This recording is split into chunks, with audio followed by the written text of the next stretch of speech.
ini osina kata lwen genga kata richo butona magawe yoni Yesu dokoro imadi mona donjo edala kuriri gimadi gengna kata lwen genga kata richo butona magawe yoni Yesu emsalaba koro ere gimadi mona donjo edala ere gimadi gengna kata lwen genga kata richo butona magawe yoni Yesu emsalaba.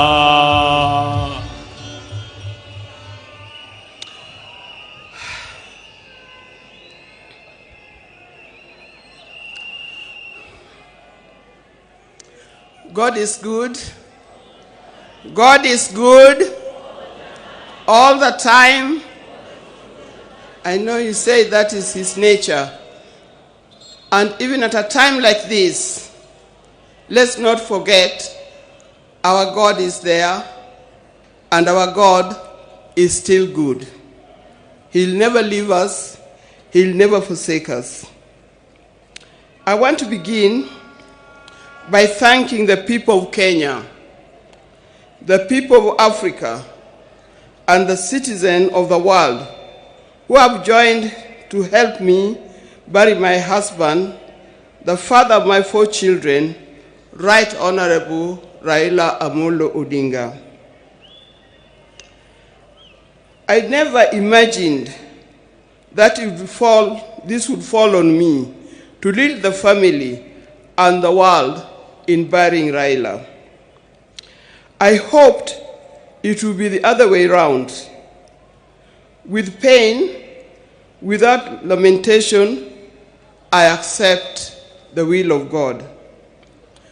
I want to thank the President of the Republic of Kenya, His Excellency, Dr. William Samoei Ruto, and the government for going out to accord my husband, our father, Right Honorable Raila Odinga, such a dignified send-off.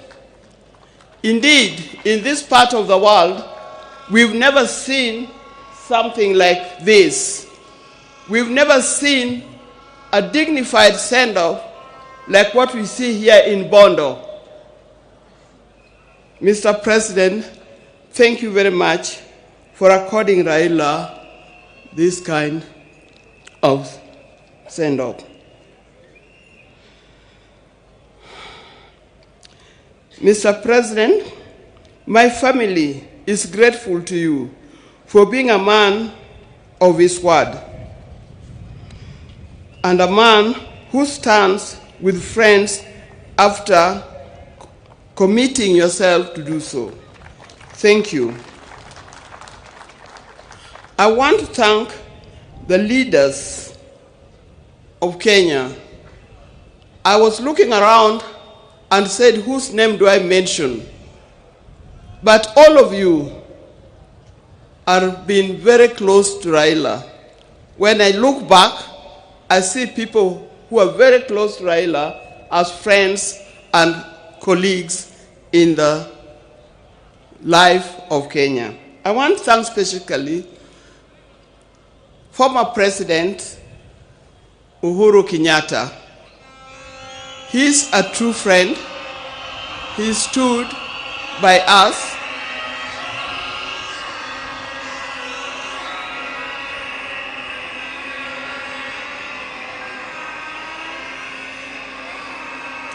Yes, thank you.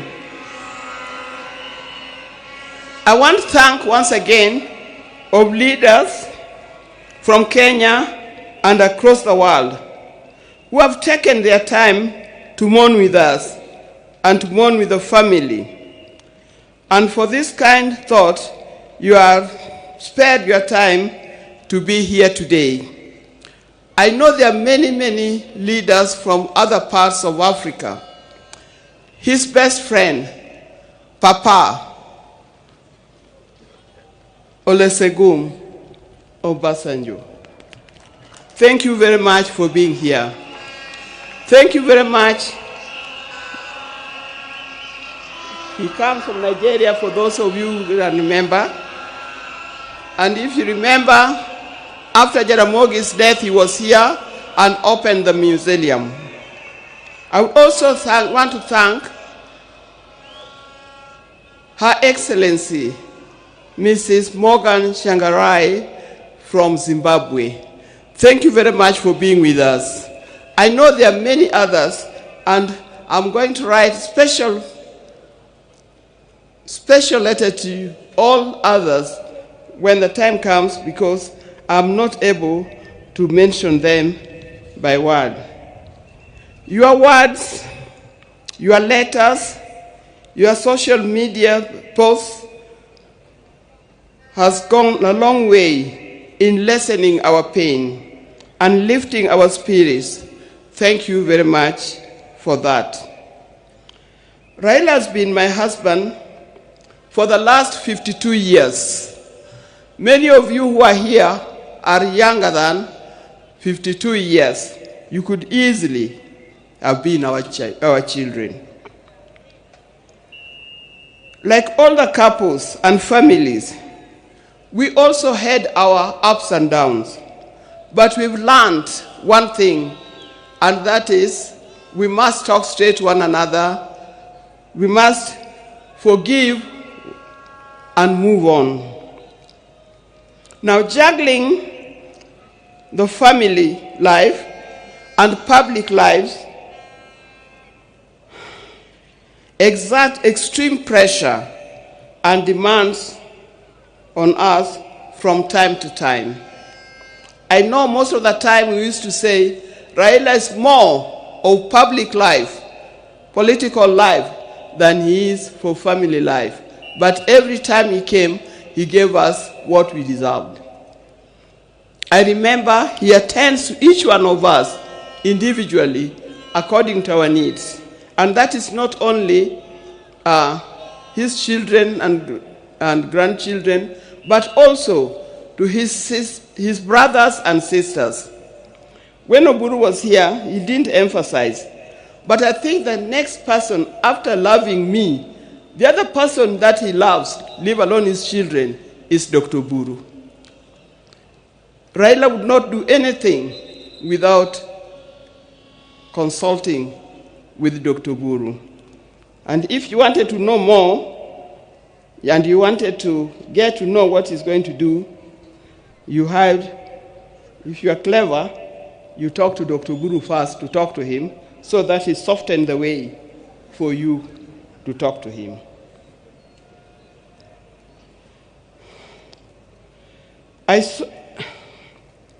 Through all this, what remained unchanged was our commitment to each other. On our belief that he had seen through and vows, and we made each other at the start. It worked for us. It was through the tumultuous years of detention, years of exile, and decades of commitment to the people of Kenya and the people of Africa. The detention years and years in this exile tested our family in a way only the family can appreciate. It was not easy. But all the time, when he was away, either in detention or in exile, I knew he would always come back. This time,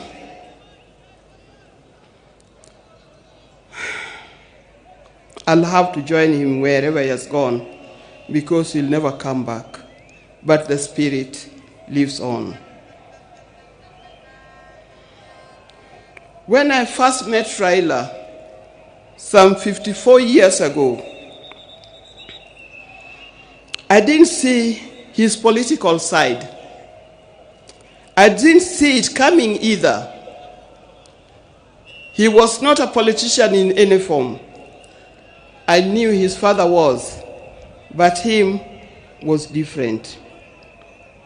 And with my friends, then I was at the University of Nairobi, we were young, idealistic ladies who swore not to marry. We swore to marry calm, professional men, not those who give to the loudness of politics. I swore we had no time for the people who are doing political science, the lawyers, and so forth. We didn't know what was coming. In my group, and they know them, the group of the sisters were with at the University of Nairobi, people like Leo Duol, Gladys Okoth, Deborah Kiai, and so forth. You know you very well. Out of my group, I was the first one to marry.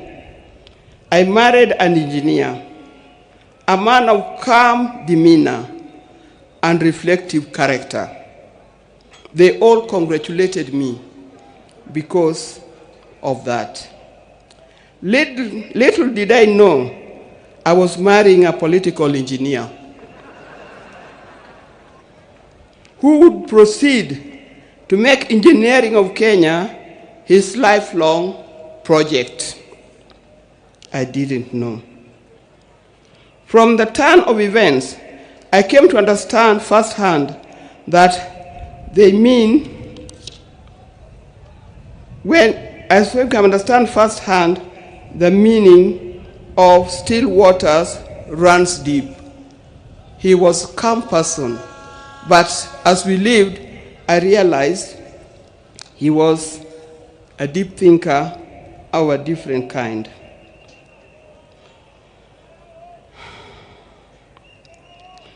From this turn of events, I come to understand firsthand that Raila was not just an ordinary engineer, but a political engineer. I evolved, adapted, and handled challenges that came my way, courtesy of being Raila Odinga's wife. And those challenges were many. I know if you are to ask the spouses of these politicians down here, they'll tell you the challenges are many and not easy to cope with. I learned that if you're a spouse or politician, inherit his friends, but don't inherit his enemies. Why do I say this? Because you'll be standing there, you'll be sitting there at home, thinking so-and-so is an enemy of my husband, because he belongs to a different political party, or he comes from a different area. I tell you, you will be wrong. Don't inherit in his enemies, because tomorrow you'll find that those people that you thought were his enemies are his best friends, and you'll be left out. Be careful when you are handling his friends. Inherit his friends, but his enemies, let him deal with them the way he made them.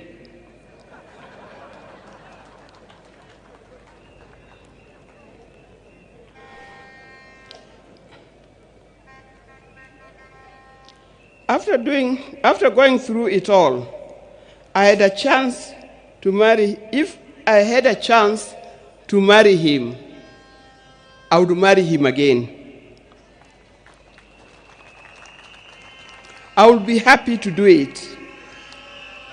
But this time, I would marry him knowing I'm marrying a politician, not just an engineer only.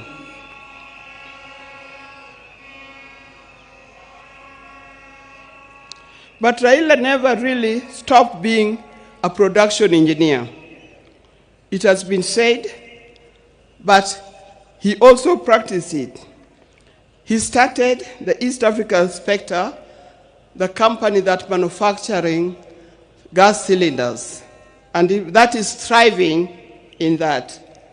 Those who are working for East Africa Spectre, please try to keep up his legacy of making it a real big industry that Raila intended it to be. Raila was always disturbed by the fact that Kenya was not moving as fast as he expected. At the turn of independence, Kenya was at par with countries like South Korea, with countries like Thailand. I think we're even ahead of many other large countries. But these countries have moved very fast. They've moved very fast to be first world countries. Kenya, we are still dragging a little. This thing can be changed. I've traveled in many countries. In 1995, during the International Women's Decade that was in Beijing, we went to Beijing, the women of the world went to Beijing, and what I noticed that the tallest building in Beijing was a 4-story building, and it was a hotel. I also noticed, that's me, that many of the people who are working in Beijing, the Chinese, they were wearing what we call overalls, the things that industrialists wear in the factory. They were either yellow, red, blue, green, or any other. And everybody was moving in a rickshaw. Go to Beijing today, you can see a different world. It can be done. Even in Kenya, we can change it. With hard work, determination, focus, we can change our country. And as I'm talking here, I know we have leaders here. Please focus in changing the country. Let's not seek leadership to enrich ourselves. Let's not seek leadership to acquire wealth for ourselves, but acquire wealth for Kenya and acquire wealth for our generation to come.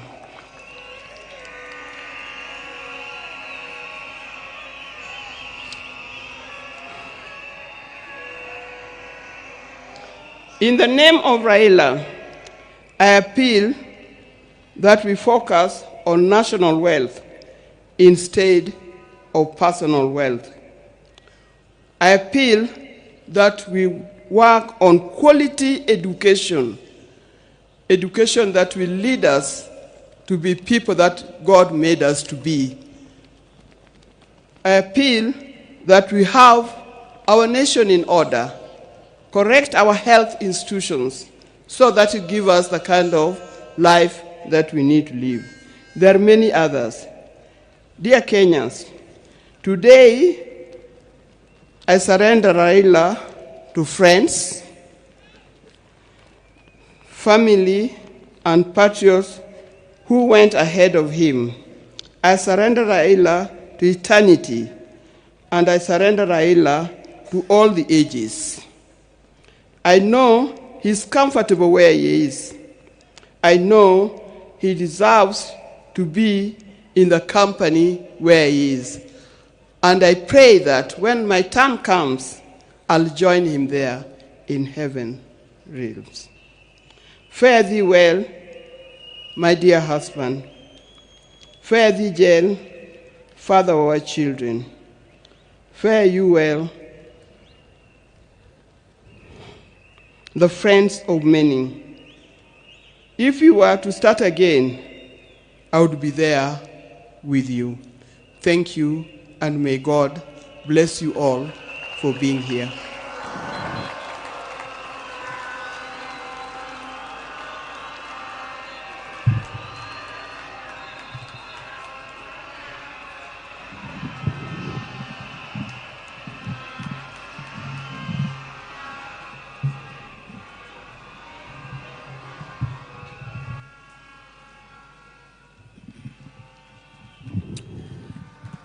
Your Excellencies, fellow mourners, we have given the family ample time to eulogize and pay tribute to our departed leader. I want to request that the speakers that will come from now to focus on the occasion of today and be very brief, and other than perhaps the president and the retired president and President Obasanjo, everyone else, no one should speak for more than 3 minutes. Otherwise, we'll be here until night.